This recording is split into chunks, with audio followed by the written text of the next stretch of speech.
पढ़े जो इसको रोज बरोज, मान में खतरा कोई न हो, वो दुनिया में सबसे प्यारी पुस्तक बाइबल।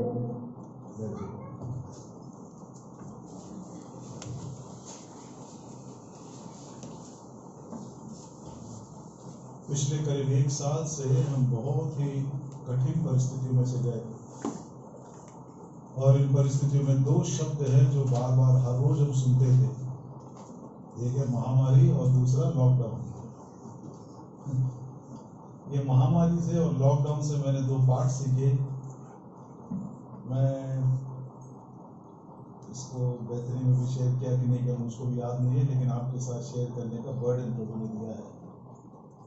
प्रार्थना करेंगे, प्रभु हमारी सहायता करें। हमारे प्रेमी ईश्वर के पिता, समय बहुत हो चुका है, लेकिन फिर भी आप अपने पुनरुत्थान की शक्ति देकर जागृत अवस्था में बैठकर आपके वचन को देने के लिए, आपके वचन को ग्रहण करने के लिए अपनी आत्मा का नया और ताज़ा अभिषेक हमको दीजिए। और जो निर्णय लेने हैं, कोई भी सोच यहाँ से खाली हाथ वापस न चला जाए, आपके लिए निर्णय लेकर यहाँ से वो जा सके। तो यीशु मसीह के नाम में मांगते हैं।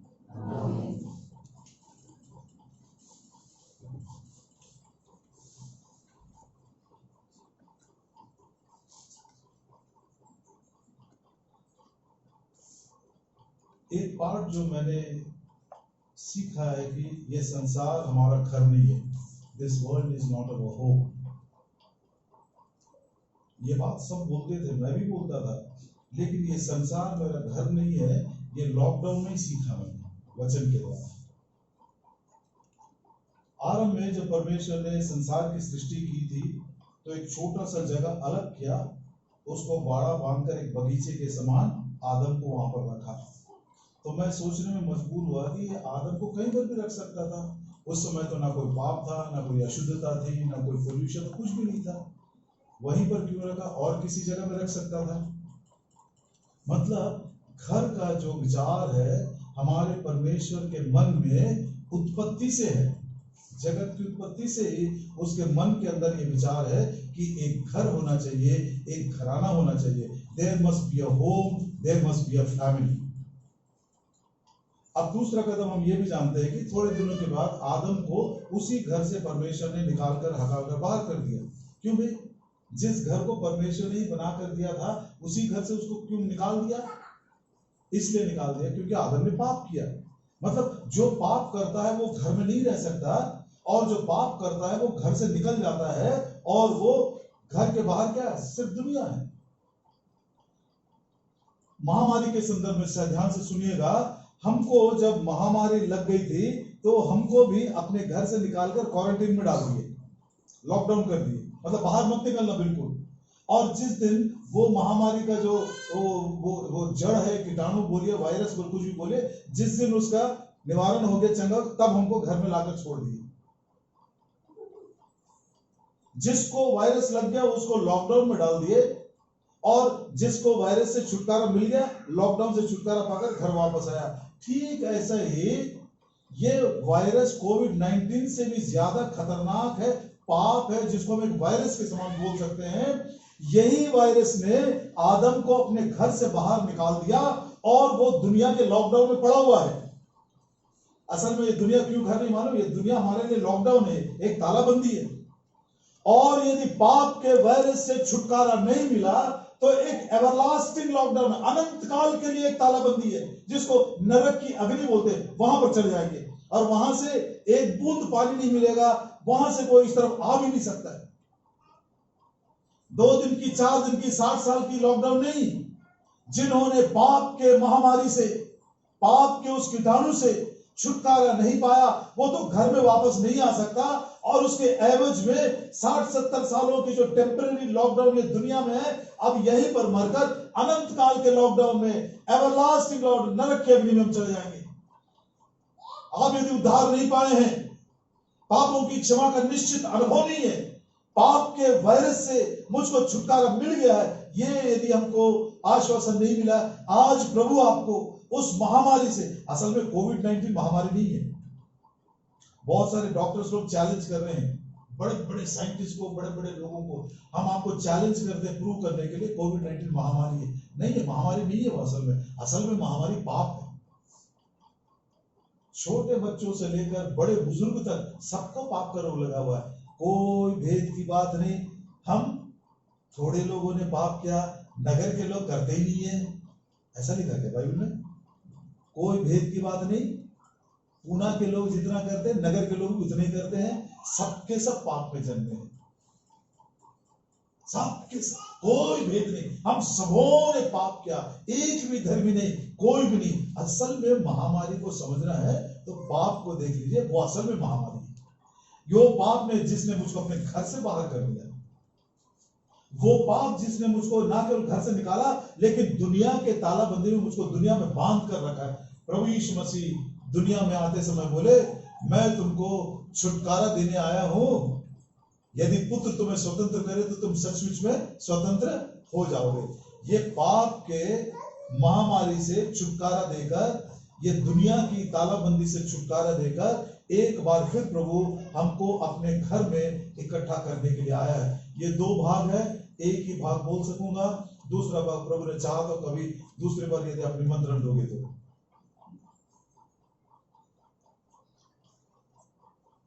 मैं जो बोल रहा हूं उसका निष्कर्ष देखिए। यूहन्ना सुसमाचार उसका 8 अध्याय, यूहन्ना सुसमाचार उसका 8 अध्याय 34 वचन, बहुत ही सुंदर है, क्योंकि ऊंचे आवाज से पढ़े तो अच्छा सबके सुनने के लिए। यूहन्ना सुसमाचार 8 अध्याय और उसका 34 वचन। यीशु ने त्यांना उत्तर दिले, यीशु मसीह ने उसको उत्तर दिया, मी तुम्हास खचित खचित सांगतो, हाँ, जो कोणी पाप करतो तो पापाचा दास आहे। पहली बात, जो कोई पाप करता है वो पाप का दास है। कितनों ने पाप किया? एक बार जोर से बोले, कितनों ने किया? सबों ने किया।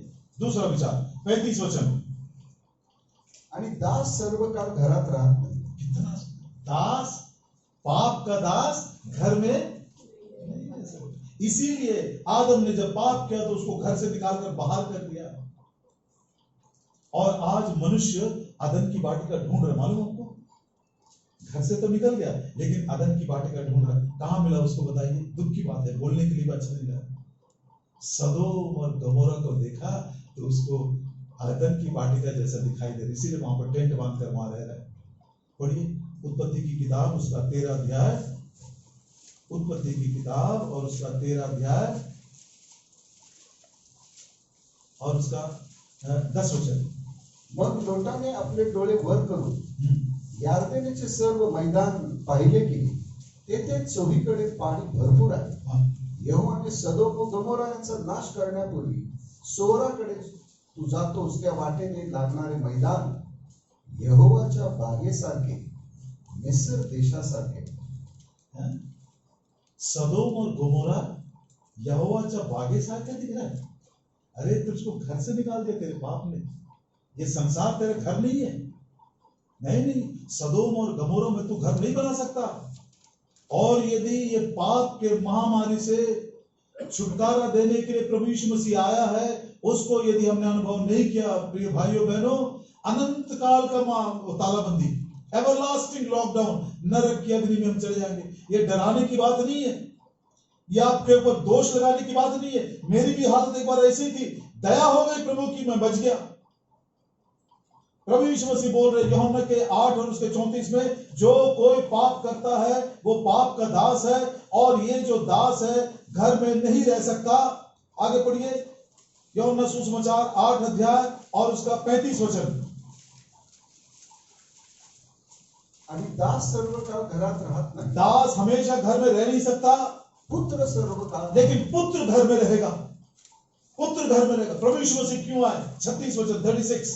म्हणूनच जर इसलिए जर पुत्र तुम्हाला मोकळे करी तर तुम्ही खरोखर मोकळे। कितना सुंदर है, सब मेरे पीछे पीछे बोलिए। यदि पुत्र प्रभु यीशु मसीह तुमको स्वतंत्र करे, तुम सचमुच में स्वतंत्र हो जाओगे। और जिनको ये तालाबंदी से मुक्ति मिल गई है वो लोग स्वतंत्र हो जाएंगे और वापस कहां पर आएंगे? घर में वापस आएंगे। इसको समझाने के लिए पुराने नियम से एक छोटा सा उदाहरण ध्यान से सुनिएगा। आपको ताज्जुब भी होगा, आपके मन को गर्व लगेगा कि इतना बड़ा काम करके प्रभु ने मुझको स्वतंत्र किया। आप अपने उद्धार के विषय में बहुत गर्व महसूस करोगे, उसको संभाल कर रखोगे। इतना आसानी से हमको नहीं मिला, मुफ्त में तो मिला, लेकिन उसकी कीमत कितनी बड़ी है देखिए, हमको स्वतंत्र करने के लिए।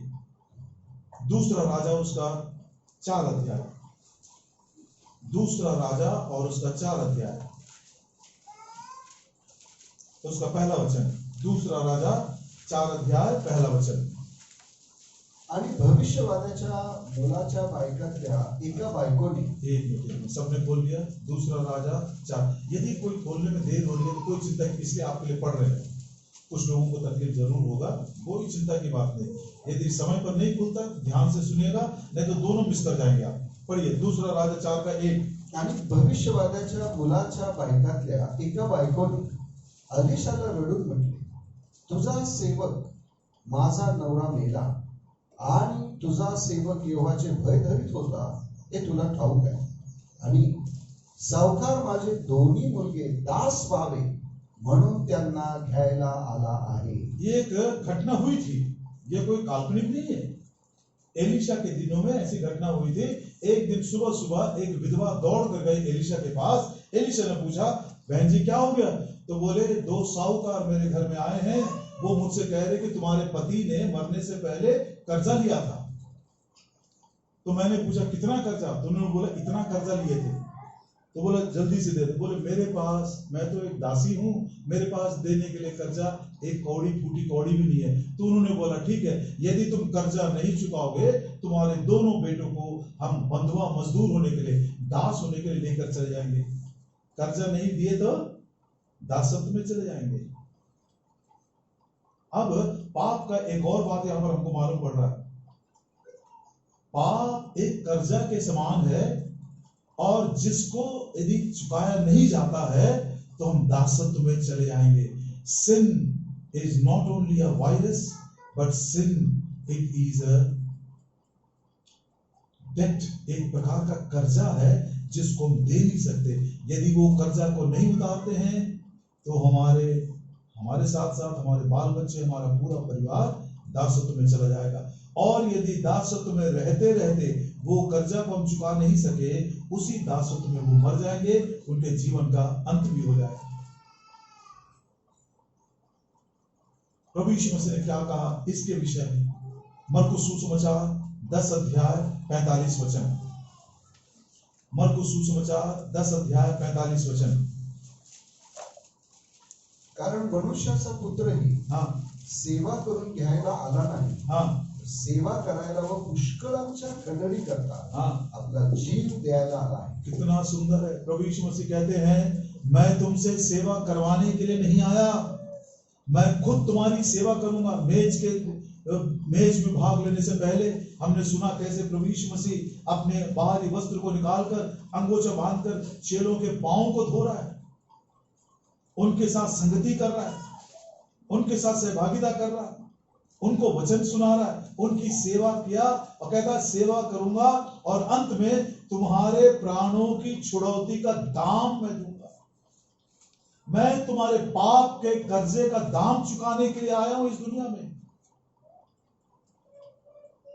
ना केवल पाप एक महामारी के उस कीटाणु के समान है, वायरस के समान है, जिसने मुझको मेरे घर से ही निकाल दिया और दुनिया के अंदर मुझको तालाबंदी में रख दिया है, लेकिन ये वही पाप है जिसका कर्जा मेरे सर के ऊपर इतना भारी हो गया है, मैं उसे चुका भी नहीं सकता, और यदि कर्जा ना चुका तो मैं दासत्व में चला जाऊंगा।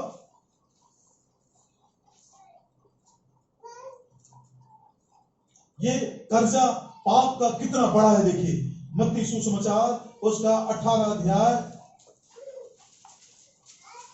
मत्ती सुसमाचार उसका 18 अध्याय उसका 23 वचन से लेकर हम पढ़ेंगे 26 वचन तक।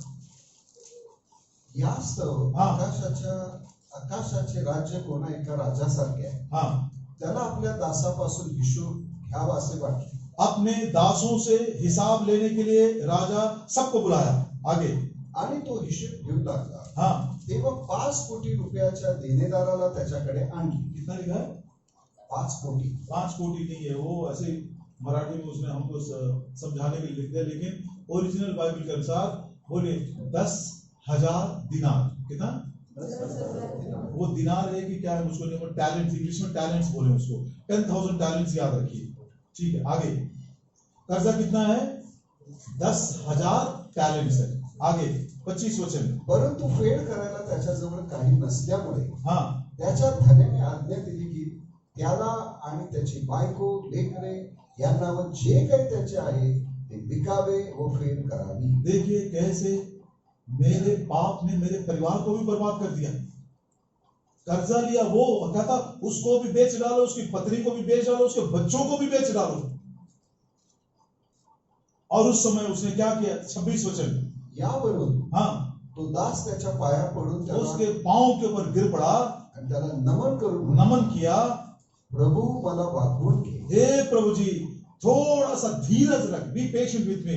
आगे म्हणजे मी तुझे सर्व फेड करी। ये व्यक्ति झूठ नहीं बोल रहा है, उसको मालूम है ये कर्जा यदि मैंने नहीं चुकाया, जिस पत्नी से मैं प्रेम करता हूं, जिन बच्चों से मैं प्रेम करता हूं, वे भी बेच डाले जाएंगे, वे भी गुलामी में चले जाएंगे। हे प्रभु जी थोड़ा सा धीरज कर, थोड़ा टाइम मुझको दे, मैं जरूर तेरे कर्जा को मैं फेर दूंगा। बड़ा ईमानदारी से बोल रहा है, लेकिन राजा को मालूम था, स्वामी को मालूम है ये व्यक्ति इस कर्जा को कभी भी नहीं चुका सकता। यह उस व्यक्ति को नहीं मालूम है, आपको भी मुझको भी नहीं मालूम है। यही कारण है कि शैतान ने लोगों को इतना अंधा बना दिया है, धर्म के द्वारा और अच्छे कामों के द्वारा, कोई दान पुण्य के द्वारा, कोई जप तप के द्वारा लोगों को ऐसा उल्लू बना दिया, सोचते कुछ ना कुछ करके ये पाप का जो बोझ है, ये मन की जो व्याधि है, उसको हम छुटकारा पा सकते हैं। सुसमाचार सुनाते समय कितने कितने साधुओं से, और हमने पूछा क्या भाई जी इतने दिनों से आप तपस्या कर रहे हो, साधु के वेश में घूम रहे हो, आपको शांति मिली? बोलता अभी तक नहीं मिला भाई जी, हम कोशिश कर रहे हैं। नहीं मिलेगा, नहीं मिलेगा।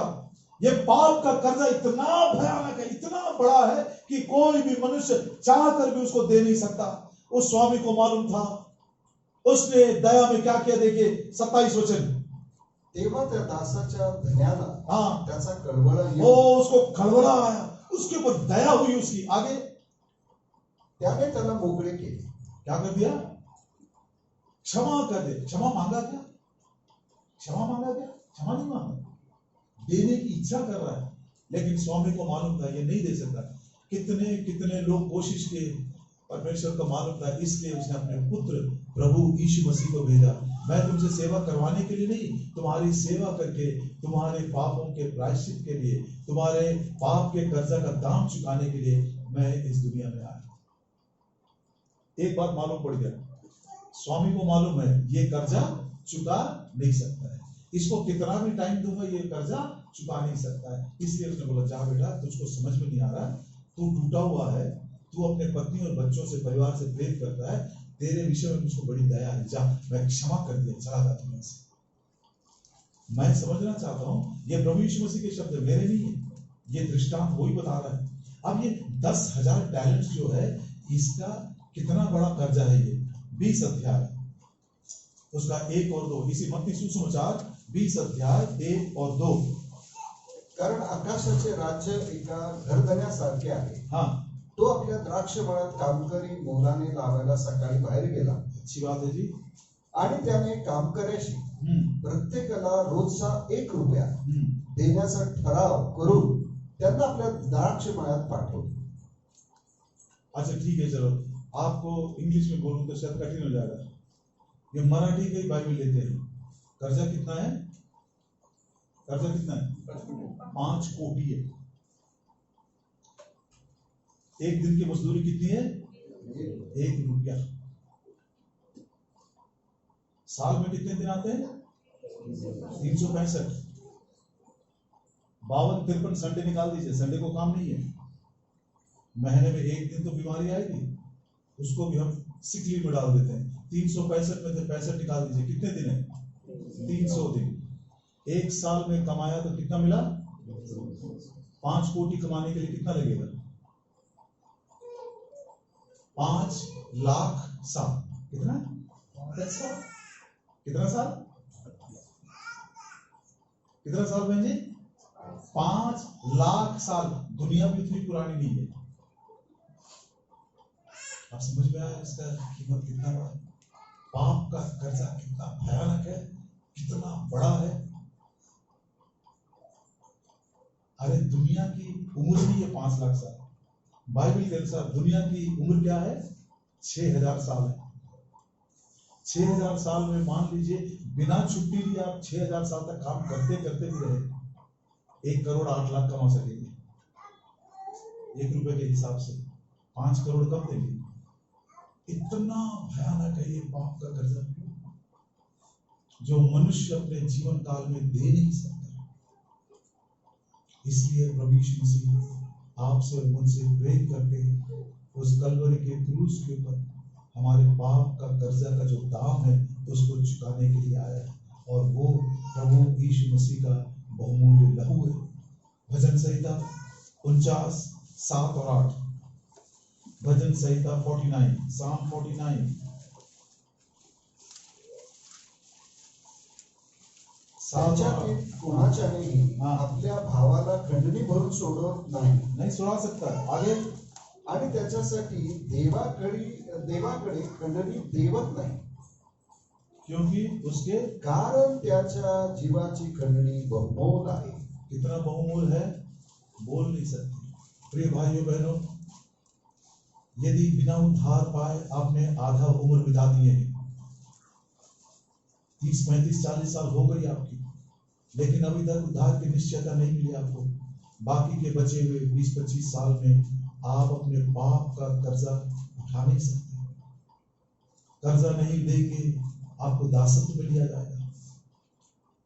दासत्व के दिनों में भी कर्जा यदि आप नहीं दिए, उसी गुलामी में आप अपने जीवन को खो दोगे। अनंत काल की वो तालाबंदी, अनंत काल का वो लॉकडाउन जिसको नरक की अग्नि बोलते हैं, वहां पर हमको चला जाना पड़ेगा।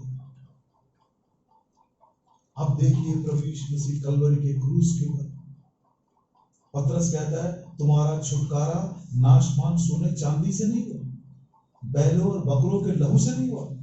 प्रभु यीशु मसीह परमेश्वर का मेमना, निर्दोष और निष्कलंक पाप रहित प्रभु यीशु मसीह के उत्तम बलिदान के द्वारा तुम्हारे पापों के खंडनी को भर दिया गया। हे प्रभु यीशु, कितना प्रेम किया तूने मुझसे, कितना पवित्र तेरा बलिदान है, कितना परिपूर्ण तेरा वो बलिदान है, कितना बड़ा त्याग और समर्पण तूने मुझ जैसे व्यक्ति के लिए किया जो पाप के रोग से पीड़ित था। चाह कर भी मैं इस कर्जा को चुका नहीं सकता, कितना भी मैं कोशिश करूं मैं इसको कर नहीं सकता। यदि कोई सोच रहा है मैं ख्रिस्ती परिवार में जन्म लिया, फलाने गिरजे घर में मेरा नाम लिख दिए हैं, मैं बाइबल पढ़ता हूं, मैं कभी चंदा भी देता हूं, मैं ये काम करता हूं वो काम करता हूं। एक और बात ध्यान से सुनिए, मेरा तो बचपन में ही बैप्टिज्म हो गया था। बैप्टिज्म लेने से कोई भी स्वर्ग नहीं जाता है। एक और बात ध्यान से सुनिए, यदि ऐसे धोखे में है तो आप मन फिराकर दुखी मन से पछताव करके प्रभु से बोल दीजिए, बैप्टिज्म लेने से कोई स्वर्ग नहीं जाता है। जो नया जन्म पाकर पापों से पछताव करता है, बैप्टिज्म उसी को दिया जाता है जो सचमुच में ख्रिस्ती बन जाता है। क्रिश्चियंस को ही बैप्टिज्म दिया जाता है, नॉन क्रिश्चियंस को नहीं दिया जाता है। उम्र बढ़ गई तो अडल्ट बैप्टिज्म नहीं है। तो प्रियो, ये सब प्रकार के धोखे से प्रभु हमको बचाया। और आज प्रभु यीशु मसीह के शब्दों में हमने सुना, स्वामी ने जब अपने दासों को बुलाया, एक व्यक्ति के पास 5 कोटि रुपया का लोन था। स्वामी ने कहा तुरंत इसको चुका दे बेटा, बहुत दिन हो गए हैं। उसको मालूम था नहीं है, गिड़गिड़ाने लगा, नमन करने लगा, उसके पांव पर दंडवत कर रहा, स्वामी थोड़ा दिन और दे दे, मैं जरूर इसको फेर दूंगा। उसके रोने को, उसके दुखी मन को, टूटे हुए मन को उसने देखा। उसके बेटी, उसकी बीवी और उसके बच्चों को उसने, स्वामी ने एक बार ध्यान दिया और उसको कलवड़ा आया। कलवड़ा मतलब इंग्लिश में उसको क्या बोलते हैं ना, the churning of the balls. एक माँ अपने बच्चे को किसी दुख में देखकर जैसे उसके वह पेट की अतड़ियां हिलती है, वैसे प्रभु को दया है। वो जा बेटा, क्षमा कर दिया मैं तुझको, आई हैव फॉरगिवन। उसको भी नहीं मालूम पड़ा कितना क्षमा किया, कितना कर्जा क्षमा किया, उसको भी नहीं मालूम था। इसलिए जो 50 रुपया देना था उसका गला पकड़ रहा है। अरे तुझको कितना क्षमा किया वो नहीं समझ में आ रहा है। ये भी हमारी कमजोरी है। We don't know what price has been paid to give me that forgiveness. इसीलिए ये उधार इतना हल्का देकर है, इसीलिए उसकी कीमत को नहीं पहचान रहे हैं, क्योंकि मुफ्त में मिला है। वो 50 को कैसे लिखा गया है मराठी बाइबल में, देखिए मत्ती सुसमाचार उसका 18 अध्याय, मत्ती सुसमाचार उसका 18 अध्याय और उसका 28। परंतु हा दास बाहेर निघून गेल्यावर ज्याला याचे 100 रुपये देणे होते, कितना 100, उसको कितनी माफी मिली? इससे मैं क्या समझता हूँ मालूम? We have not yet understood the value which has been paid to deliver me. मुझको स्वतंत्र करने के लिए कितना बड़ा दाम चुकाकर प्रभु यीशु मसीह ने, कितना बड़ा खंडनी वो क्रूस के ऊपर देकर अपने प्राणों की वेदना, दुख को सहा, निंदा को सहा, अपमान को सहा, अन्याय को सहे। ये सब बातें रह गई हमारे लिए। कम से कम दुनिया अंत होने से पहले, प्रभु यीशु मसीह के आगमन से पहले इन बातों पर गौर करेंगे। प्रभु जी, जो मुफ्त में तूने मुझको, मैं मांगा भी नहीं था, दया के अनुसार तूने मुझको क्षमा करके भेज दिया, उसकी कीमत को मैं पहचान नहीं सकता। क्या दाम तूने मेरे लिए चुकाया, कितना बड़ा मेरे कर्जा को तूने माफ किया है। जिस दिन वो बात हमारे समझ में आ जाएगी कि मुझको क्षमा करने के लिए जो दाम प्रभु यीशु मसीह ने क्रूस के ऊपर चुकाया है, क्या उसकी बड़ी कीमत है। इसको एक कदम और बढ़ाकर बंद कर देंगे। मेरा कर्जा कितना है? जोर से बोलिए, मेरा कितना कर्जा है? 5 करोड़। आपका कितना है? 5 करोड़ 100 रुपए। अरे एक बार खड़े हो जाओ, मैं आपका अच्छे से देखना चाहता हूँ। निकिता ना, निकिता बोलती है उसका कर्जा सिर्फ 100 रुपए है। काश की दुनिया में ऐसे आपके जैसे और 2-4 मिल जाए तो दुनिया सुधर जाएगी। आपका कितना कर्जा भैया? 5 करोड़। ये हॉल में 50 लोग हैं, 50 गुणित 5 250 करोड़। अरे ये हॉल में बैठे हुए लोगों का कर्जा 250 करोड़ हो गया। अब बाहर के लोगों को गिनिए, पुणे को गिनिए, अमेरिका को गिनिए, अफ्रीका को गिनिए, उसकी कीमत कोई लगा सकता है? उस कीमत को प्रभु यीशु मसीह ने क्रूस के ऊपर दिया। अगली बार से जब मैं बोलूंगा, प्रभु जी तूने लहू बहाया, प्रभु जी तुझको कोड़े मारे, प्रभु जी तूने अन्याय सह लिया, तो एक बार ये याद करूंगा, प्रभु जी क्या कीमत तूने चुकाया, मुफ्त में तेरे। वो निकम्मा व्यक्ति 5 करोड़ का छुटकारा पाया हूं, इसको यदि वो महसूस करता, जो दूसरा जो 100 रुपया देने वाला है उसको क्या बोलता है, भैया तू तो बहुत छोटी सी, मुझको 5 करोड़ का इनाम मिला है, जा तू भी खुश रहे। उसको जेल में डाल दिया, उसको जेल में डाल दिया। नहीं समझा उसने, प्रभु दया करेगा अंतिम दिन। ये संसार, पहला पार्ट क्या है? ये संसार मेरा घर, ये संसार मेरे लिए लॉकडाउन है। किसके कारण? आपके कारण।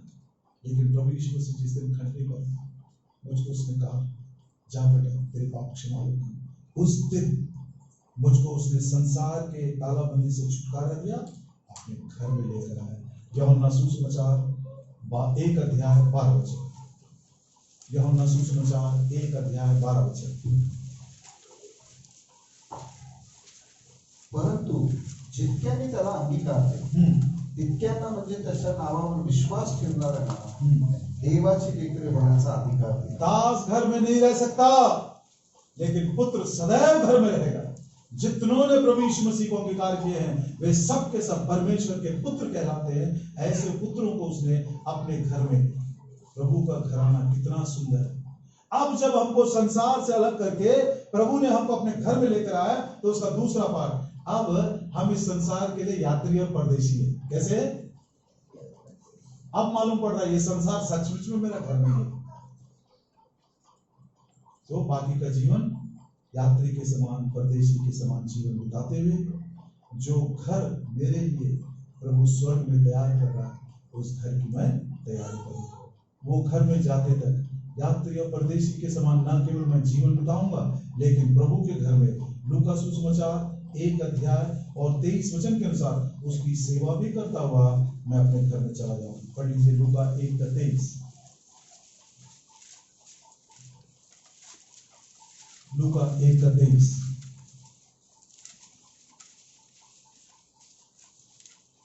मग असे झाले, त्याच्या सेवेचे दिवस भरून झाल्यावर तो आपल्या घरी गेला। यात्री और परदेशी के सब क्या करेंगे?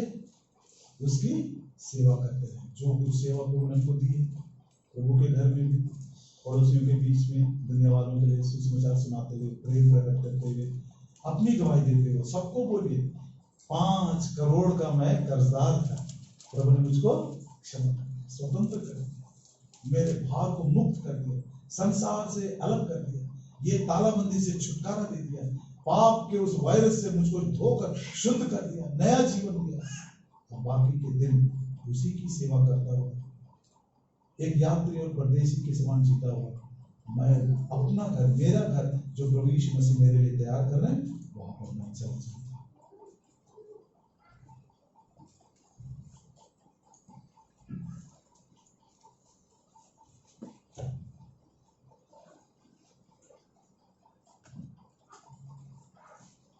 प्रेमळ स्वर्गीय पिता, धन्यवाद देतो आपल्या बहुमूल्य वचनाबद्दल। हे जग आमचं घर नव्हे, स्वर्ग आमचं घर आहे, स्वर्ग आमचा देश आहे। त्या प्रभू